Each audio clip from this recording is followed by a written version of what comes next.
Think about the last time you were genuinely frightened, a near miss in traffic, a stumble on a staircase, the moment before impact when everything seemed to slow down and your brain registered every detail with strange, crystalline precision. That sensation, time stretching, the world moving through water, is one of the most universal experiences in human life. Almost everyone has felt it, and almost everything we think we know about why it happens turns out to be wrong. Here is what we assumed, that in moments of danger, the brain shifts into a higher gear. That fear triggers some biological fast-forward button, allowing you to process the world more quickly, see more frames per second, react before the threat arrives. A survival mechanism. Ancient hardware doing exactly what it was designed to do. Here is what actually happens. Your brain doesn't speed up at all. It lies to you, elaborately, convincingly, and in ways that reveal something much stranger about the nature of time itself. Time as you experience it is not a clock. It is a story your brain is telling. And like all stories, it can be edited, compressed, stretched, and fabricated entirely after the fact. I was looking into something else entirely, the neuroscience of memory, when I kept running into the same puzzle. The experiments on time perception weren't just surprising, they were unsettling in a way I hadn't expected. So I went deeper. In the mid-2000s, neuroscientist David Eagleman at Baylor College of Medicine in Houston had a question he couldn't answer from an armchair. Does time actually slow down during a frightening event, or does it only feel that way in retrospect? The distinction matters enormously. If the brain genuinely speeds up during danger, seeing more frames per second, like a slow-motion camera, that's one kind of phenomenon. If the brain only constructs the sense of slow motion after the fact, as a feature of how threatening events get stored in memory, that's something far more interesting. To find out, he needed people to be genuinely terrified. He found what he was looking for at a thrill attraction in Dallas called a suspended catch-air device, a tower from which participants are hoisted 150 feet into the air, face up, and dropped in freefall into a net below. No harnesses, no safety lines. 3 seconds of genuine, screaming freefall at 70 miles per hour. Before the jump, Eagleman strapped a small device to each participant's wrist, a custom-built display that flashed numbers too quickly to read under normal conditions. The logic was simple.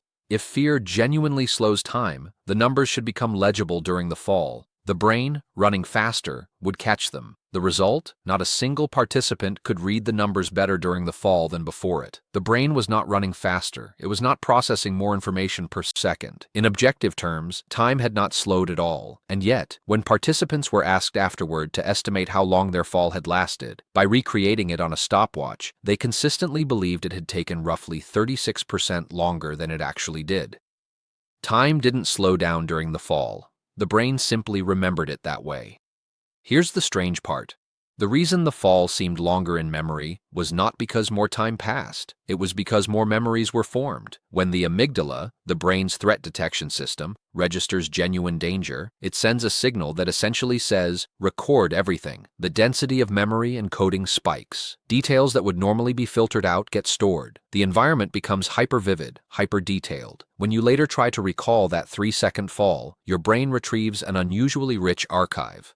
And a rich, detailed memory feels long. It feels like a lot happened. It feels, retrospectively, like time had stretched to accommodate it. This was the finding published by Eagleman, Stetson, and Fiesta in the journal PLOS1 in 2007. Time dilation in frightening situations is not a perceptual phenomenon. It is a memory phenomenon. The slow motion is real, but it exists only in hindsight, which raises an uncomfortable question. If your brain can manufacture the experience of expanded time after the fact, what else is it manufacturing? How much of what you feel you experienced in real time is actually a story assembled and backdated? The vivid present tense we all think we inhabit, Eagleman has argued, might itself be a retroactive illusion. Now set the experiments aside for a moment. On July 16, 1962, a 23-year-old French geologist named Michel Seffre descended alone into a cave 130 meters below the French Alps. He brought supplies for 2 months. He had no clock, no watch, no way to track the passage of days. His only contact with the surface was a telephone line, through which he would call up to a team of researchers whenever he woke, ate, or went to sleep. He planned to emerge on September 14th. What Seffre discovered, sealed underground without any external time cues, was that his internal clock drifted almost immediately. His sleep-wake cycle stretched and slipped. He felt himself moving through what seemed like a normal schedule. But the surface team was recording something different. When the researchers finally called down to tell him September 14th had arrived and he could leave, Sifri was confused. He thought it was August 20th. He believed he still had almost a month left underground. When he climbed back to the surface and learned the actual date, he wept. He later wrote that the experience had taught him something he couldn't unlearn, that the sense of time passing, the steady, reliable feeling of duration that anchors every moment of conscious life, is entirely constructed. Remove the external cues, and the construction collapses. The clock inside his head had been running on assumptions, not reality. Sifri repeated the experiment in 1972, spending 6 months alone underground in Texas. This time, his internal day gradually stretched to roughly 48 hours without his awareness. He aged at the normal rate. Subjectively, he experienced only half as much time.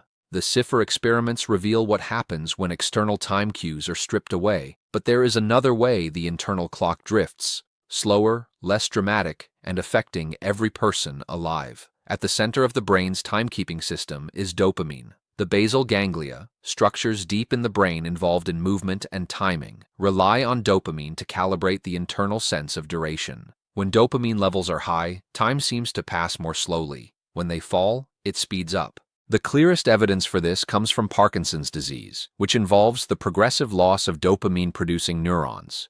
Patients with Parkinson's consistently underestimate how much time has passed. Their internal clock runs fast. A 2021 study at Kyorin University in Japan, published in Frontiers in Neuroscience, documented this systematically. The lower the dopamine activity, the faster subjective time moved. This matters for everyone, because dopamine levels decline gradually with age. Not dramatically, not all at once, just slowly, consistently, over decades. In 2025, a research team led by Selma Luchtmeyer at the University of Birmingham analyzed fMRI scans from 577 participants aged 18 to 88, taken while they watched a clip from an Alfred Hitchcock television episode. Using machine learning to track when brains shifted between distinct activity states, the neural equivalent of cutting between scenes, they found a consistent pattern. Younger brains transitioned between states more frequently. Older brains lingered longer in each state, registering fewer distinct moments in the same stretch of clock time. Fewer mental cuts, fewer moments logged.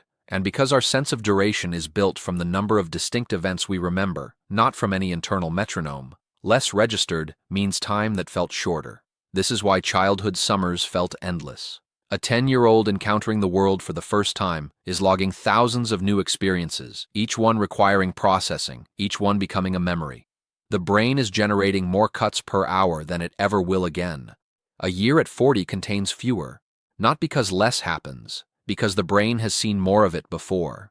Michel Sifri climbed out of his cave on September 14, 1962, believing it was August 20th. After 2 months underground, cut off from every external cue, his brain had simply invented a timeline and presented it to him as fact. He was not unusual, he was just in conditions that made the construction visible. Your brain is doing this right now, building a sense of the present moment from signals that arrive at different speeds, smoothing out the gaps, backdating the timeline, and presenting you with a seamless, continuous experience of time that is, in meaningful ways, assembled after the fact. The clock on the wall is not your clock. Your clock runs on dopamine, novelty, fear, memory density, and the number of new things your brain decided were worth recording today. It has always been this way, you just never had reason to notice.